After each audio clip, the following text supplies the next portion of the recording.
We are standing here with Jacob Dykstra. Jacob, talk about your back-to-back season at Oswego this year. Yeah, this year was pretty good. A lot of struggles, lots of ups and downs, but a lot of wins, and yeah, just coming back after 2 years and learning and starting from scratch was definitely a struggle for me and my team. But next year we'll come back faster. Now, you and Brett Stratford and Jesse Casa put a hell of a show on this year. Those are the strongest guys that are in the class you run. What does it mean to them running with you guys all summer long? It means a lot to have good competition, but they're just regular guys. We race with them every week. They're just like me. They work just as hard, and yeah, you just gotta outbeat them. Now let's talk about your Chili Bowl. Last year was your first year you ran it. Yep. It's a smaller track than all across the ones that you run. Mm-hmm. Talk about your ride last year in the Super Bowl. Chili Bowl. Chili Bowl, sure. No, it was pretty good. It was our first time there, and I definitely going into it, I was a little timid. I got hurt a couple months before that in a midget, and yeah, once you kind of get hurt in a race car, it takes you a little bit longer to get comfortable in it, and so our first night wasn't that great, and then we were able to rebound as the night went on and win a feature and advance through a couple mains. You did win the H main feature. Yeah. What did that mean to you, especially winning a once in a lifetime? Yeah, like growing up, it's been a dream to race at the Chili Bowl, and watching it every year at the kitchen table with my parents and my team was pretty cool to actually be a part of it, and being the only Canadian to ever win a feature there was pretty special. Now talk about your experience in a sprint car. You got a rookie, especially a legend behind you, your dad. How did you get into that crate sprint car? When I was, I think, 12 years old, my dad was racing for Burger Barn, and he ended up getting hurt his tailbone, and just wasn't as comfortable in a race car after that. And we just started practicing. He came up to me and said, "If you want to drive it, or we're gonna sell it all." And my brother tried, and he couldn't do it. He took up motocross, so I decided to follow in my dad's footsteps and wore two motors out, trying to practice as much as we can, and for my rookie season, come out swinging. Now the first start of the season at Merrittville, you ran a 358 modified. Yep. What was the story on that? You did sell it halfway through the season. Were you going to run it fully, or would you not have ran it if it wasn't for the crate sprints? We bought them last year when I got hurt as a safer option, just because we love racing so much. And as a 22-year-old kid, my body's been through a lot of broken bones and being tormented of being in a race car. So tried something a little different, a little safer, and ended up just not enjoying it as much as sprint cars. So we sold them and went back crate racing. It definitely helped that Glenn invited us back. So that was a big change for us. We definitely changed our program around pretty quickly, and yeah, it was a struggle though at the beginning because we were not prepared at all to go sprint car racing. Talk about the Bristol Motor Speedway. You and somebody else waved the green flag at that night. How did you guys get that opportunity? So when I won the Pinty's Action Sprint Tour points, the deal was at the end of the year you got to go to Bristol and be the Grand Marshal. And also Jordan Poy, who won the 360 series, was able to go with us, and it was a pretty cool experience. I've never even seen NASCAR or Pinty series before, so it was cool to see them on dirt, and yeah, it was a good weekend. Now a big question I'm going to ask you. Would you ever run with the World of Outlaws sprint cars? There was a lot of guys last year that ran it. What's your thoughts of you going to run if you ever did run with the World of Outlaws at Oswego? It was a thought. I don't really like to go to a racetrack or go to a race when you're not fully prepared or your body's not fully prepared. You don't go.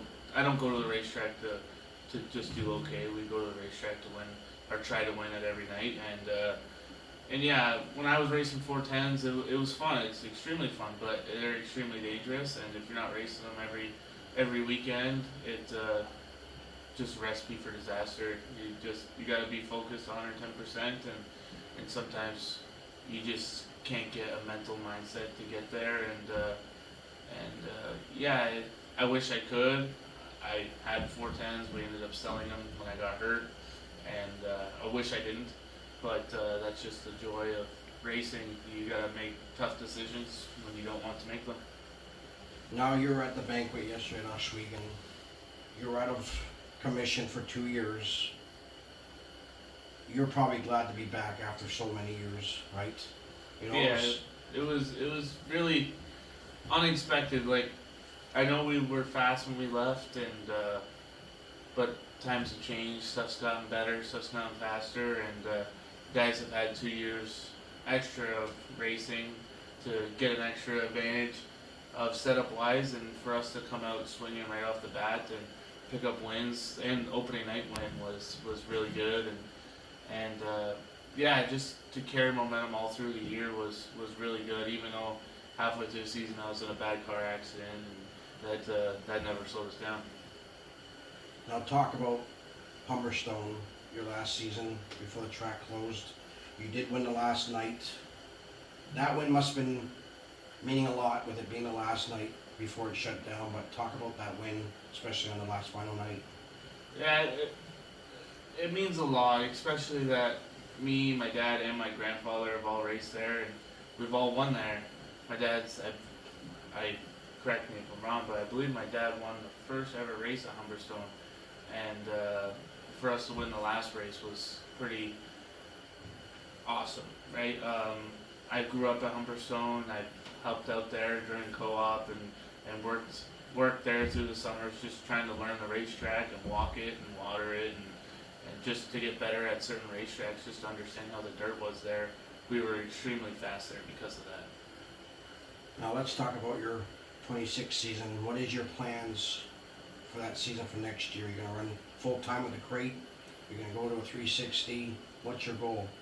Right now we're gonna run full crate again. I don't have the funding to go 360 racing. Just the price of everything has gone too crazy. So we're gonna go full crate. If the Action Spring Tour comes back, we'll do that again. And we're gonna run the OTS, the wingless sprint for Dick Mahoney, and maybe some 360 shows, the Brighton show or the Labor Day Classic, and maybe a couple more through the year. But I don't see us going further than that as the next year. Now there is a question I didn't bring into you.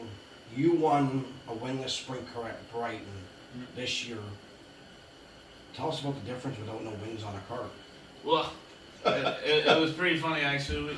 I've never driven a wingless 410 before. I've driven a midget, and they are completely different. Midgets are really on the gas, go, and I thought it would kind of correlate over, and I ended up spinning out 3 times in all laps. And everybody was laughing, saying, oh, this was a bad idea to travel 3 hours to come look terrible, and then we went out for our heat race, and we finished 4th, and then following Warren Mahoney in the feature, ended up sliding up for the lead, and just drove away. Was pretty cool, and nobody expected it. Yeah, I didn't either, because they're the most funnest things to drive. And as a driver's aspect of throttle control and wheel control, and how the front wheels just love to be in the air, and that's just what I like. To so out of control but in control is something that it's hard to understand and grasp, but it's just so much more fun. Talk about your sponsors. Who would you like to thank for this season that got you where you are today? Especially running a go-kart going up, there must be people you gotta thank. My team is what got me here. I work extremely long hours and late nights and really early mornings, so they help out in the shop when I can't, and that's what's gotten me to my level. And yeah, it's the sponsors along the way, from my tire guy Seth, his company, Automotive Aesthetics, my company when we owned my mechanic shop, that helped a lot, and then where I work, Lake Foundry, they've helped out a little bit, and Buxton Speedway, they've helped us out a lot with just being able to come out and practice whenever we want, and just trying to make our stuff better. If you guys want to follow Jacob, he is running the Chili Bowl in January. You can follow him on Flow Sports